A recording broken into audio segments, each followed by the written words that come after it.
JEE mains 2020 का question है, Henrys constant in kilo bar for 4 gases. Henrys constant का unit क्या होगा? पहले तो ये बताओ, ये तो अपन ने लिखा ही नहीं। P इज इक्वल टू है KH(x). मोल फ्रैक्शन का यूनिट होता है क्या? नहीं होता है, it is unitless. Unit of KH क्या आएगा? बार आ सकता है या फिर पास्कल भी आ सकता है। Unit of KH is unit of pressure. Pressure के जो भी यूनिट है वो KH के भी यूनिट हो सकते हैं, ठीक है, ये भी पॉइंट नोट कर लो।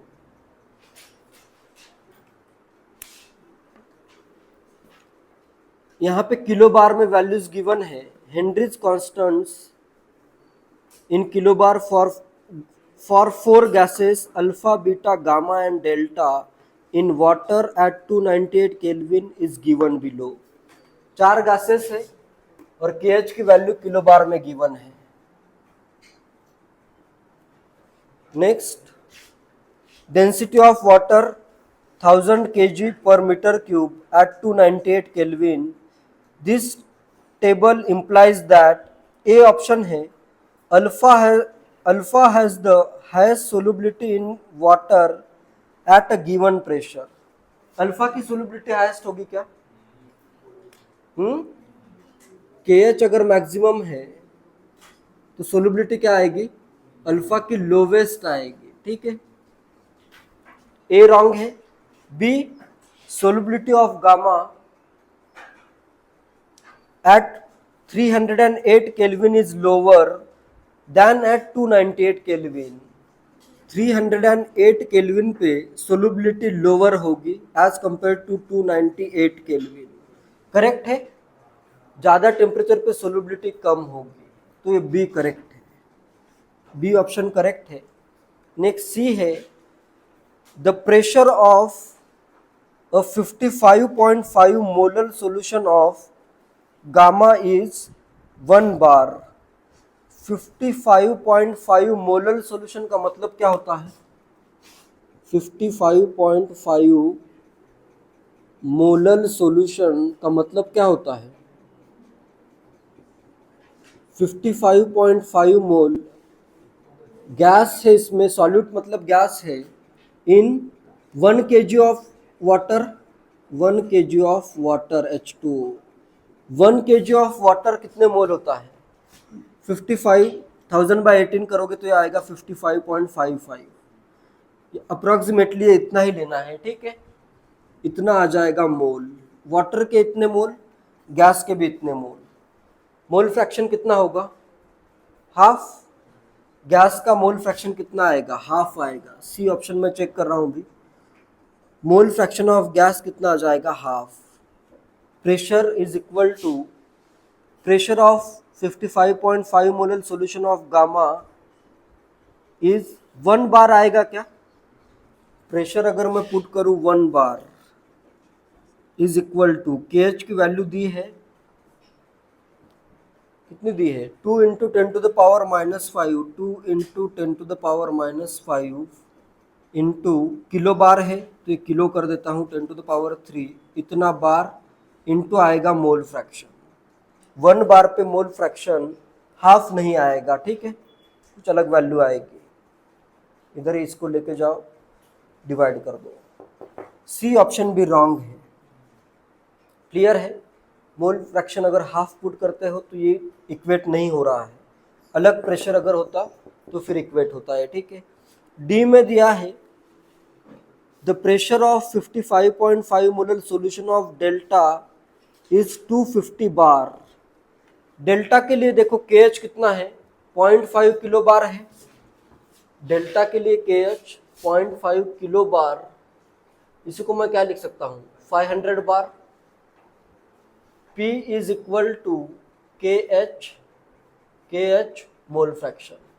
मोल फ्रैक्शन कितना है? इधर भी हाफ ही है। 55.5 मोलर का मतलब क्या है? मोल फ्रैक्शन हाफ है। P कितना है?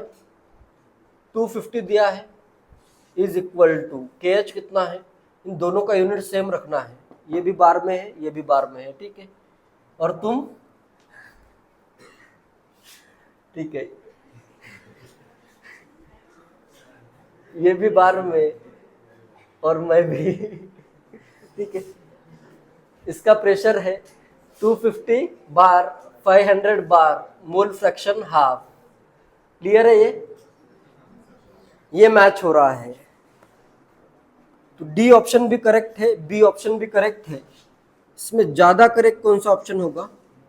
आंसर तो जितना मुझे लगता है दोनों ऑप्शन करेक्ट होना चाहिए, लेकिन ज्यादा लॉजिकल और ज्यादा करेक्ट तुम्हें क्या लगता है? बी तो करेक्ट है ही। डी कभी कभी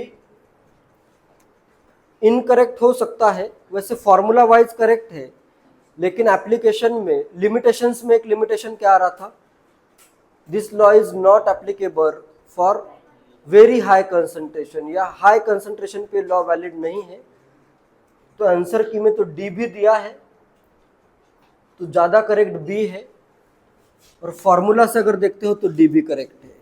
तो आंसर इसका आएगा बी ऑप्शन। डी इनकरेक्ट नहीं है अगर फॉर्मूला से जाते हो। ठीक है,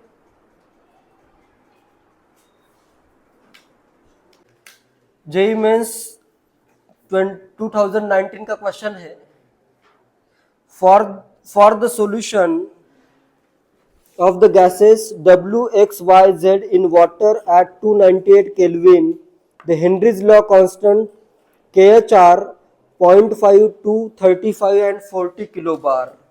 W, X, Y, Z के लिए W, X, Y, Z KH की वैल्यूज क्या क्या दी है, बढ़ रही है 0.5 to 35 40 kilobar respectively। The correct plot for the given data is y axis पे partial pressure and x axis पे mole fraction of water। y axis पे partial pressure जो p यूज करते हो फॉर्मूला में वही है, एंड इधर क्या है? मोल फ्रैक्शन ऑफ वाटर है, वाटर का मोल फ्रैक्शन दिया हुआ है। ठीक है, फॉर्मूला में क्या आता है? p is equal to K H X, ये क्या है? मोल फ्रैक्शन ऑफ गैस है, mole fraction of gas plus mole fraction of water is equal to 1।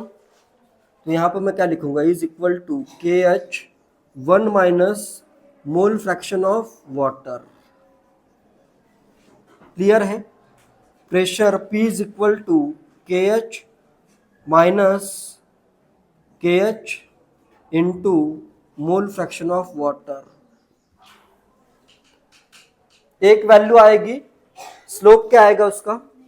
Minus K H, slope आएगा माइनस के एच। तो जैसे एक्स मोल फ्रैक्शन ये बढ़ेगा, ये तो नॉर्मल ग्राफ निकालना तो तुम्हें आता ही है, लेकिन इसमें अभी ज्यादा निगेटिव स्लोप किसका है? ज्यादा निगेटिव, ज्यादा मतलब स्लोप किसका आएगा? जेड का ज्यादा होगा।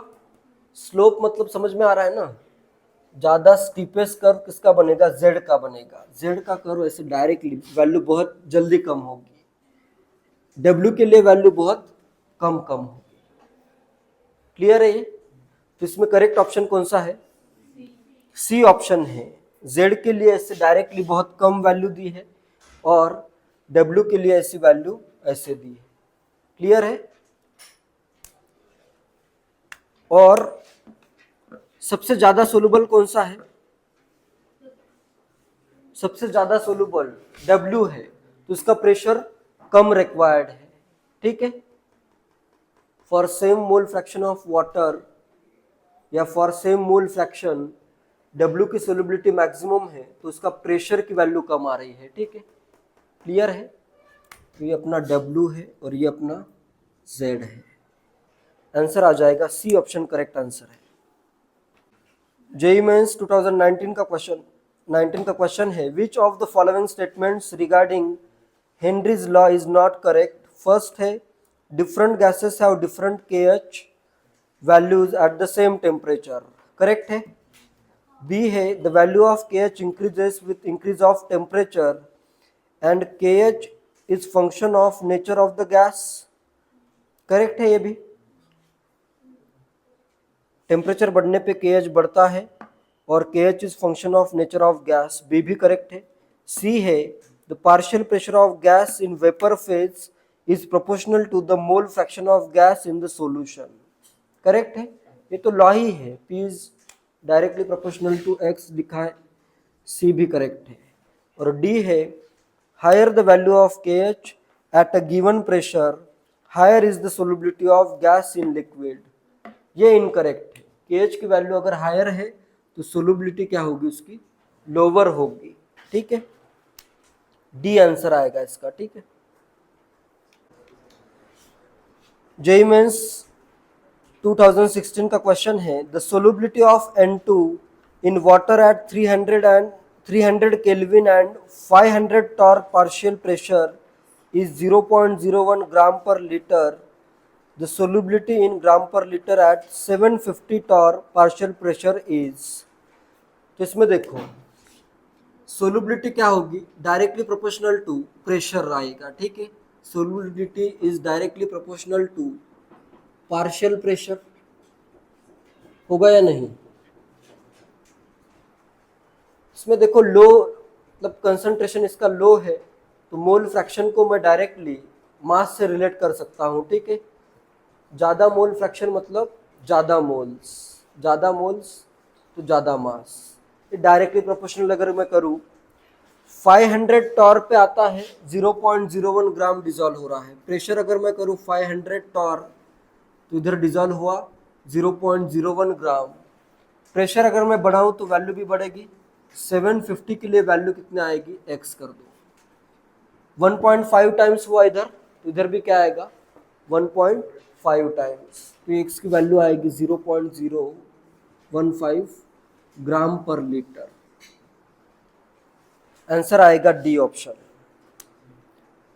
क्लियर है ये, इसको मोल फ्रैक्शन से सॉल्व नहीं करना है, इधर simply solubility directly proportional to partial pressure से इसको तुम डायरेक्ट सॉल्व कर सकते हो। ठीक है, हेनरीज लॉ का इक्वेशन इसमें लिखने की जरूरत नहीं है, डायरेक्ट सॉल्व करो इसको। ठीक है, IIT JEE 2009 का क्वेश्चन है the Henry's law constant for solubility of N2 gas in water at 298 kelvin is 1 × 10⁵ ATM। KH की वैल्यू कितनी है, KH है 10⁵ ATM। The mole fraction of N2 in air is 0.8. The number of moles of N2 from air dissolved in 10 moles of water at 298 Kelvin and 5 atm pressure is। Air का pressure कितना है, pressure of air at 5 atm दिया है, eight 5 atm मतलब ये किसका pressure given है, air का प्रेशर गिवन है। उसमें मोल फ्रैक्शन ऑफ N2, ये गैस की बात चल रही है, अभी एयर की बात चल रही है। एयर का मोल फ्रैक्शन कितना है, एयर में N2 का मोल फ्रैक्शन कितना है 0.8 है। तो यहाँ पे मैं डाल्टन्स लॉ लगाता हूँ, pressure of N2 is equal to total pressure into its mole fraction. आएगा या नहीं आएगा, तो आएगा 5 × 0.8 ATM। इसमें 80% क्या होगा, नाइट्रोजन का प्रेशर, रिमेनिंग गैसेस का 20% प्रेशर, तो इधर आएगा ये 4 ATM। N2 का पार्शियल प्रेशर यूज करना है, टोटल प्रेशर नहीं। ये जो फॉर्मूला है P is equal to KHX, इस फॉर्मूला में ये प्रेशर क्या लिखवाया मैंने, पार्शियल प्रेशर ऑफ गैस होगा। ठीक है, तो इसमें N2 डिजॉल्व करना है, N2 का ही पार्शियल प्रेशर लेना है। Next P is equal to pressure of N2, P is equal to KH into mole fraction of N2। अभी ये सॉल्यूशन की बात चल रही है, सॉल्यूशन के लिए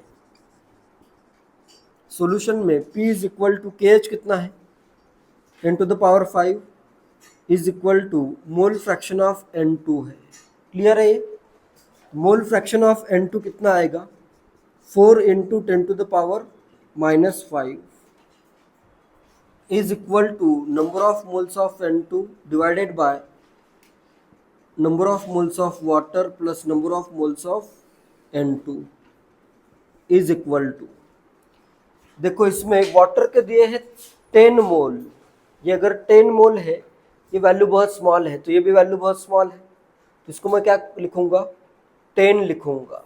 ठीक है, 10 के कंपैरिजन में ये वैल्यू नेग्लिजिबल आएगी, तो इधर लिखता हूँ 10, 10 को इधर मल्टीप्लाई कर दो, तो इससे मुझे क्या मिला, number of moles of N2 is equal to, water के मोल्स 10 है, 10 के कंपैरिजन में मैंने N2 के मोल इग्नोर कर दिए, 10 इधर मल्टीप्लाई कर दो, N2 के मोल आएंगे 4 into 10 to the power -4 mole.